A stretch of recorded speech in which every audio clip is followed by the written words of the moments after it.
The screen is black. A woman's panicked voice pierces the silence, trembling and breathless. The dispatcher's calm but urgent tone contrasts sharply with the caller's hysteria. The woman's words are fragmented, interrupted by the sound of glass shattering and a child's muffled cries. Her voice cracks as she pleads for help, but the call cuts off abruptly, leaving the dispatcher's voice hanging in the silence. The faint sound of a child crying lingers as the screen fades to black. Flashing red and blue lights illuminate a quiet suburban street. Police cars screech to a halt outside a modest home. Officers rush to the door, their footsteps crunching on the gravel driveway. Inside, chaos greets them. Furniture is overturned, a lamp lies shattered on the floor, and blood streaks the walls. In the center of the room, a man lies unconscious, his breathing shallow and labored. Blood pools beneath him. The camera pans over the wreckage, lingering on a family photo splattered with blood. The officers exchange uneasy glances, their faces tense with unspoken questions. In the corner of the room, Emma crouches on the floor, her hands and clothes stained with blood. Her eyes are wide, darting wildly as she alternates between sobbing and screaming. The officers approach cautiously, trying to calm her down, but she mutters fragmented phrases about love and betrayal. Her body shakes violently, and she grabs one officer's arm, her grip surprisingly strong. Her desperation is palpable as she cries out, her voice breaking with emotion. The officers exchange a look, their confusion deepening as they struggle to make sense of the scene. A faint whimper draws the officers' attention. They follow the sound to a closet, its door slightly ajar.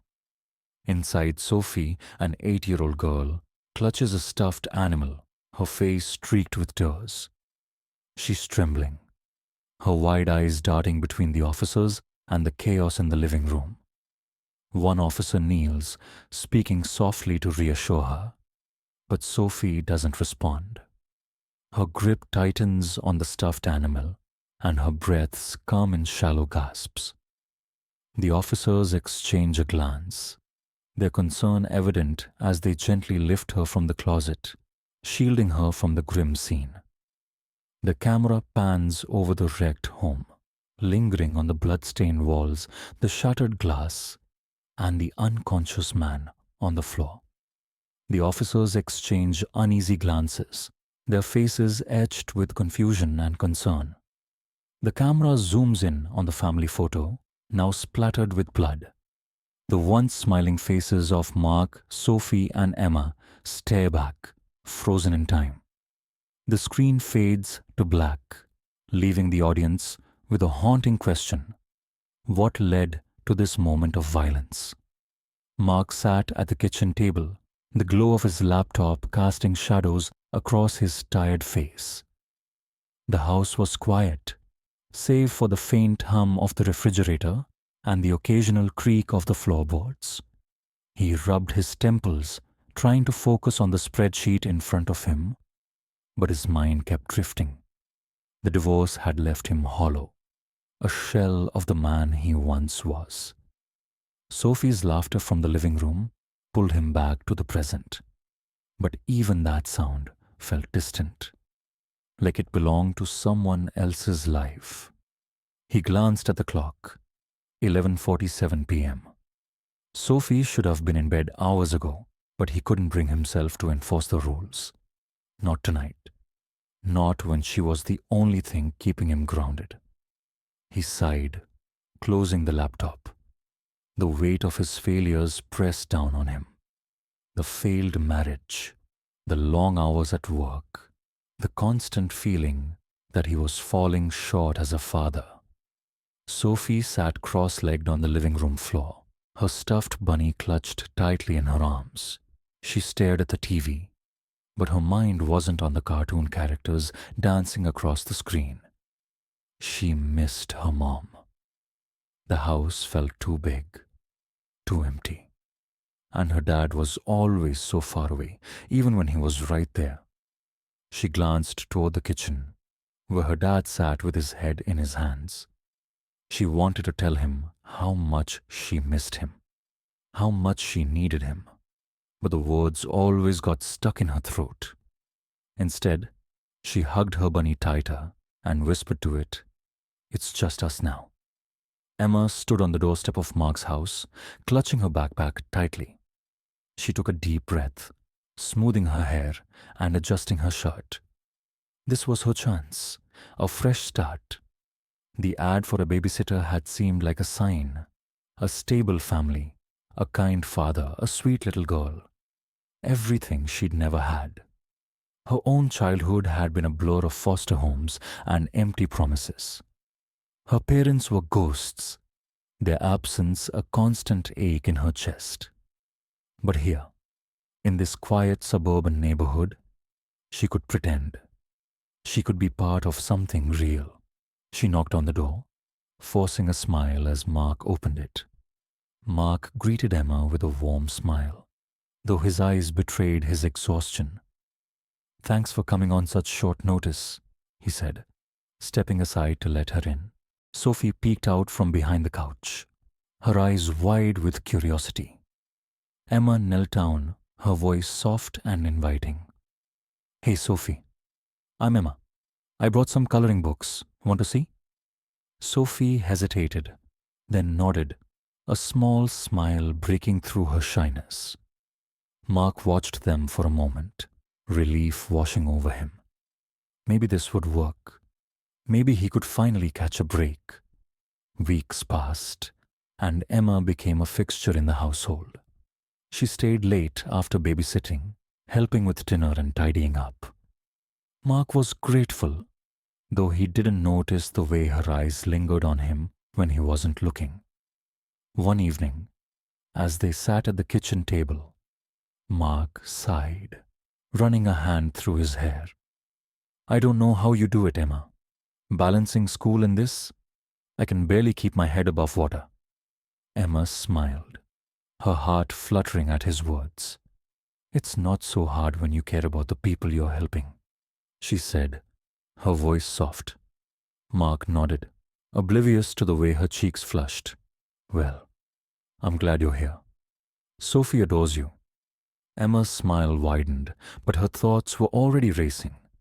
Maybe, just maybe, he felt the same way she did. One night after Sophie was asleep, Mark found himself opening up to Emma in a way he hadn't with anyone in years. "Sometimes I feel like I'm failing her," he admitted, his voice heavy with guilt. "Like I'm not enough." Emma reached across the table, her hand brushing his. "You're doing the best you can. That's all anyone can ask for." Mark looked at her, his eyes filled with gratitude.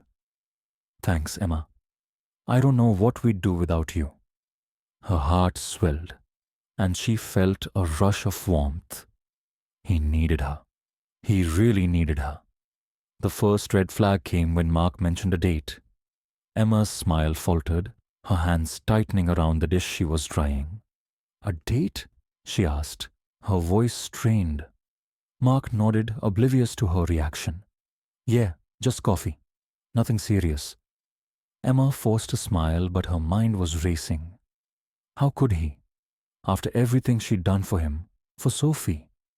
Later that week, she showed up uninvited to the park, where Mark and Sophie were having a picnic. "I thought you could use some help," she said, her tone light but her eyes sharp. Mark laughed it off, but Sophie looked uneasy, her small hands clutching her sandwich tightly. Emma stood in the shadows across the street from Mark's office, her breath visible in the cold morning air. She watched as he stepped out of his car, briefcase in hand, and walked toward the building. Her heart raced as she imagined him noticing her, smiling and inviting her in. But he didn't. He never did. She pulled her hood tighter around her face, her gloved hands clutching a small notebook.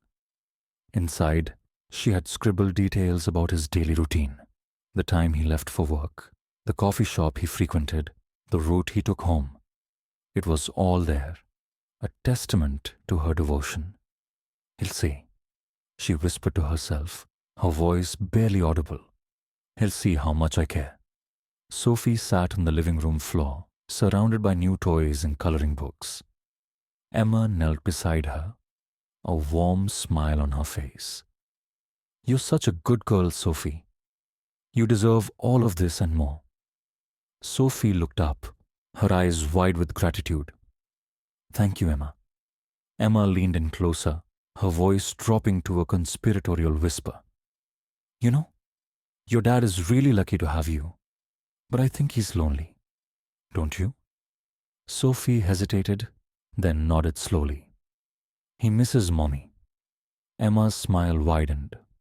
"Maybe we can be his new family. Would you like that?" Sophie's eyes lit up, and she nodded again, her small hands clutching a stuffed bunny. Emma's heart swelled with satisfaction. She was getting closer. Mark sat at the kitchen table, his coffee growing cold as he stared out the window. He couldn't shake the feeling that he was being watched. For weeks now, he'd noticed Emma lingering around the house, showing up uninvited, her presence becoming almost suffocating. He tried to rationalize it. She was young, eager to help, but something about her behavior felt off. Last night, he'd caught her standing outside his bedroom window, her face pressed against the glass. When he confronted her, she'd laughed it off, claiming she was just checking on Sophie. But the unease lingered, gnawing at him. He sighed, running a hand through his hair. "Maybe I'm overthinking this," he muttered to himself. Mark sat across from Emma at the kitchen table, his expression serious. "Emma, I think it's time we make some changes. Sophie's getting older, and I've decided to hire a new babysitter." Emma's smile faltered, her hands tightening around her coffee cup. "What? Why? Did I do something wrong?" Mark shook his head, his tone gentle but firm. "No, not at all. You've been great, but I think it's best for everyone if we take a step back." Emma's eyes filled with tears, her voice trembling. "You're abandoning me, after everything I've done for you." For Sophie, Mark reached out, but she pulled away, her face hardening. "You'll regret this," she whispered before storming out of the house. Mark's phone buzzed on the nightstand, the screen lighting up with another voicemail notification. He hesitated, then pressed play. "Mark, please," Emma's voice pleaded, her words slurred and desperate. "I need you. I can't do this without you. Just talk to me, please." He deleted the message, his stomach churning. The voicemails had been coming daily, each one more intense than the last. He wanted to believe she'd move on, but deep down, he knew it wasn't that simple. The sound of the doorbell startled Mark. He opened the door to find Emma standing there, her eyes wild and her hair disheveled. "We need to talk," she said, her voice trembling with barely contained emotion. Mark stepped back, his heart pounding. "Emma, this isn't a good time." She pushed past him, her voice rising. "You led me on. You made me think we had something." Mark's patience snapped. "I never led you on, Emma. You're imagining things. You need to leave, now." Emma's face twisted with rage. "You ruined my life," she screamed, her voice echoing through the house. "You'll regret this." Sophie sat in her classroom, her teacher's voice a distant hum. She couldn't focus. The tension at home was unbearable. Her dad was always on edge, and Emma's visits had become unpredictable and scary. She doodled aimlessly on her notebook, her mind replaying the fight she'd overheard. Emma's screams, her dad's angry voice, it was all too much. She just wanted things to go back to normal. Emma sat in her dimly lit apartment, surrounded by photos of Mark and Sophie. Her hands trembled as she clutched a knife, her mind racing with dark thoughts. "If I can't have him," she whispered, her voice cold and determined, "no one can." The stage was set. The tension had reached its peak. The next move would change everything. Mark stepped out of his car, the weight of the day pressing heavily on his shoulders. The house loomed before him, its windows dark and foreboding. He frowned as he noticed the front door slightly ajar, a sliver of light spilling onto the porch. "Sophie?" he called out, his voice echoing through the empty hallway. Silence greeted him, thick and unnerving. He stepped inside, his heart pounding as he scanned the living room. The air felt charged, electric, and his instincts screamed that something was wrong. Then he saw her. Emma stood in the center of the room, her back to him, a knife glinting in her hand. She turned slowly, her eyes wild and unfocused. "Emma," Mark said, his voice steady but laced with fear. "What are you doing here?" Emma's face twisted into a mixture of anger and desperation. "You," she spat, her voice trembling. "You did this to me." Mark took a cautious step back, his hands raised in a placating gesture.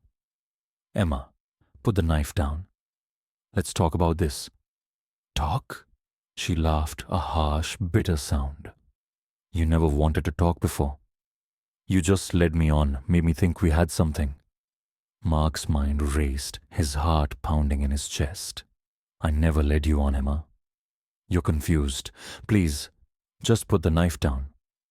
Her eyes filled with tears, her voice breaking. "You don't understand. I love you. I've always loved you." Before Mark could respond, Emma lunged at him, the knife slicing through the air. He barely had time to react, his arm coming up to block the blow. The blade slashed across his forearm, pain searing through him as he cried out. They struggled, knocking over a lamp that shattered on the floor. Mark grabbed her wrist, trying to wrestle the knife away, but Emma fought with a strength born of desperation. From the hallway, Sophie peered out from her bedroom door, her face pale with fear. She clutched her stuffed bunny tightly, her small body trembling as she watched the chaos unfold. With a grunt of effort, Mark managed to twist the knife from Emma's grasp, sending it skittering across the floor. But before he could catch his breath, she grabbed a heavy vase from the table and swung it at his head. The impact was deafening, the sound of shattering ceramic filling the room. Mark crumpled to the floor, blood streaming from a gash on his temple. Emma froze, her chest heaving as she stared at his motionless form. "Mark," she whispered, her voice trembling. "Mark, wake up." Sophie let out a small whimper, her wide eyes filled with terror.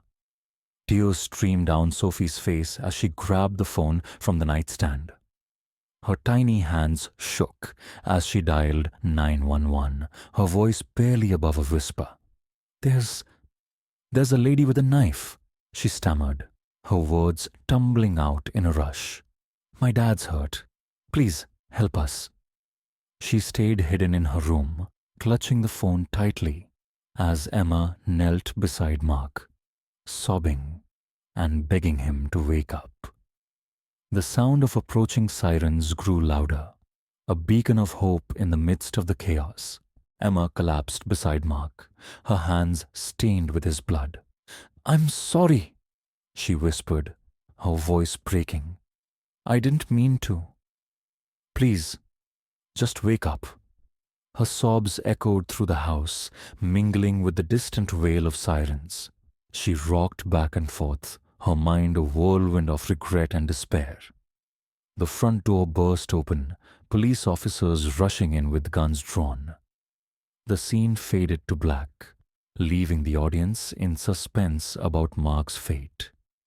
The flashing lights of police cars illuminated the quiet street as officers led Emma to a squad car.